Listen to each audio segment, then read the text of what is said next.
Olá, pessoal!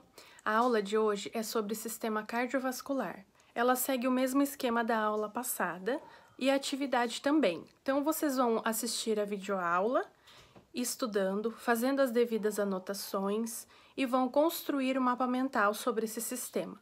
No final da videoaula, eu falo sobre os principais acesso venoso periférico.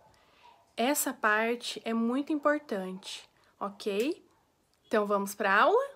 Até mais! Olá, pessoal! A aula de hoje, então, é sobre anatomia e fisiologia do sistema vascular. O sistema circulatório, também chamado de sistema vascular, é composto pelo coração, os vasos sanguíneos e o sangue. E também podemos chamar de sistema, então, cardiovascular, pela sua composição de órgãos e tecidos. Bom, o sistema vascular sanguíneo é composto pelo coração, que impulsiona o sangue em direção aos órgãos e tecidos, e pelos vasos sanguíneos, artérias e arteríolas, que são vasos eferentes. Partem do coração, levando o sangue em direção aos órgãos e tecidos. Os capilares, que distribuem os nutrientes e o oxigênio e recolhem material de descarte, o gás carbônico, além dos sinais químicos como hormônios. E ainda as vênulas e veias, que são os vasos aferentes, que recolhem sangue dos tecidos, órgãos e retornam ao coração. Bom, então a função desse sistema é bombear o sangue oxigenado, arterial, proveniente dos pulmões para todo o corpo e direcionar o sangue desoxigenado, venoso, que retornou ao coração, até os pulmões, onde deve ser enriquecido com O2 novamente.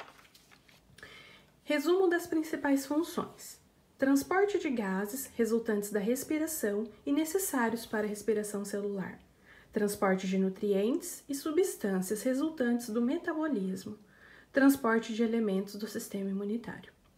Agora vamos conhecer e aprender sobre cada órgão desse sistema. Vamos começar? O coração. Órgão formado por um músculo extremamente resistente, capaz de se contrair e relaxar dezenas de vezes por minuto, em média, cerca de 80 batimentos por minuto.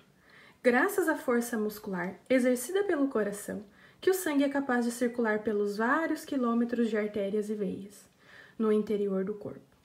A cada batimento cardíaco, um sistema duplo é ativado. Sangue é enviado aos pulmões para ser oxigenado.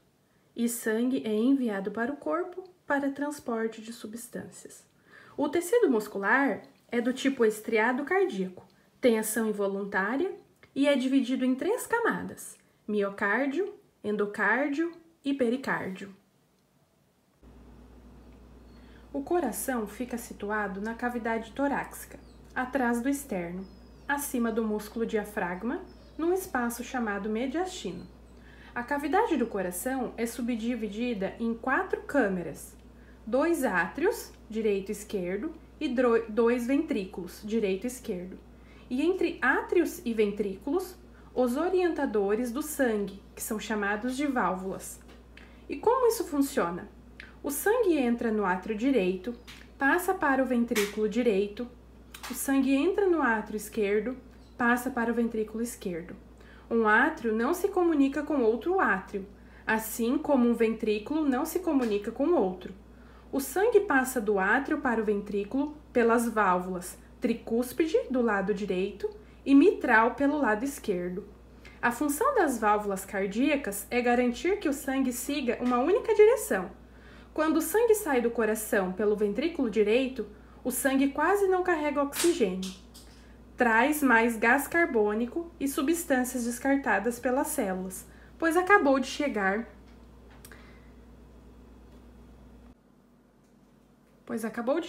do seu passeio pelo corpo. Por isso, segue pela artéria pulmonar até os pulmões. Nesse órgão, ele troca o gás carbônico por muito oxigênio e volta ao coração.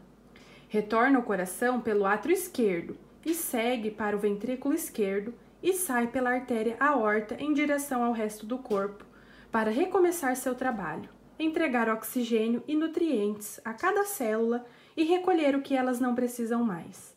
A cada contração do músculo cardíaco, que é quando o coração bate, o sangue é bombeado para fora do coração.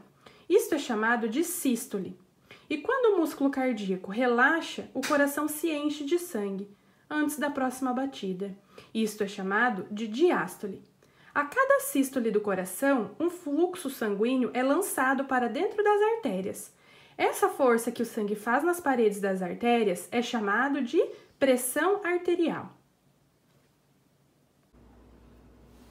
Agora vamos falar sobre o sangue.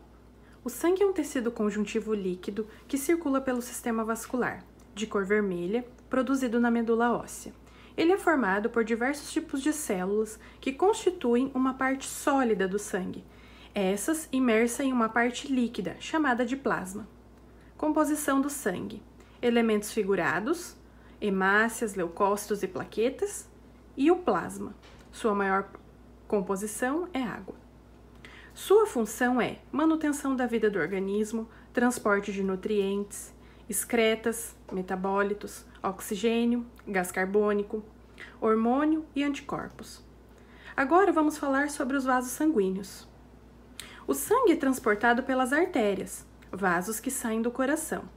As veias chegam ao coração.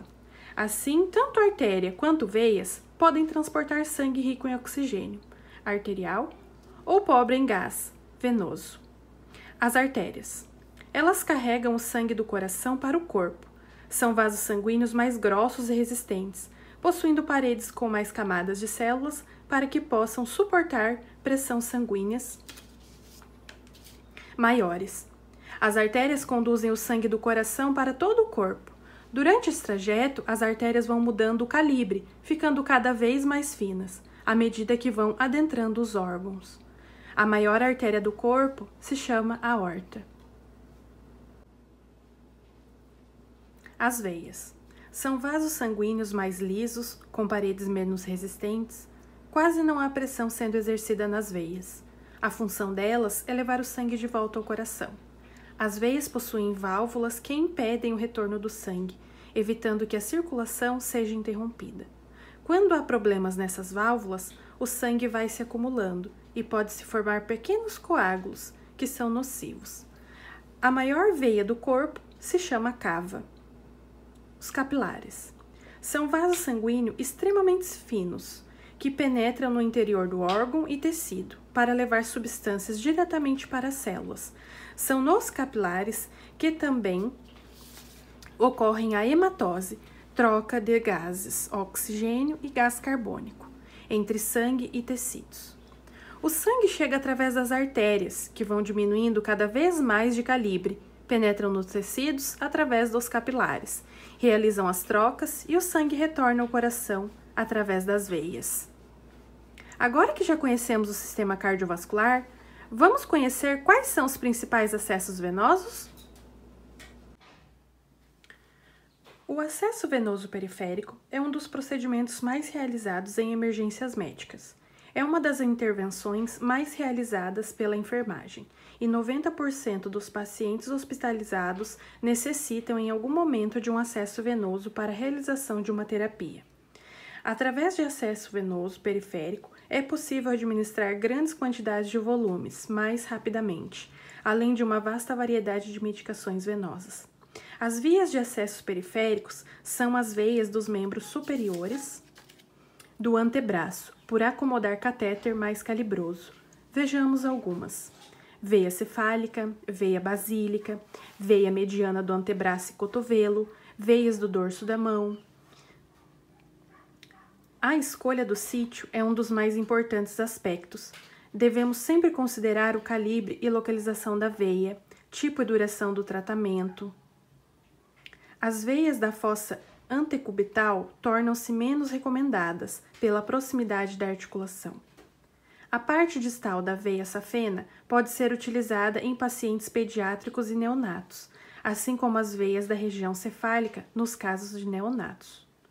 O acesso venoso periférico constitui uma alternativa rápida e segura, indispensável em situações de urgência e de capacitação técnica, e os conhecimentos em anatomia são fundamentais para a realização do procedimento, sendo ele, em algumas situações, essenciais ao suporte avançado à vida. mas a sua obtenção às vezes pode ser difícil. Por isso, dedique-se a este estudo. Finalizamos a aula sobre sistema cardiovascular e os principais acessos venosos periféricos. Bons estudos!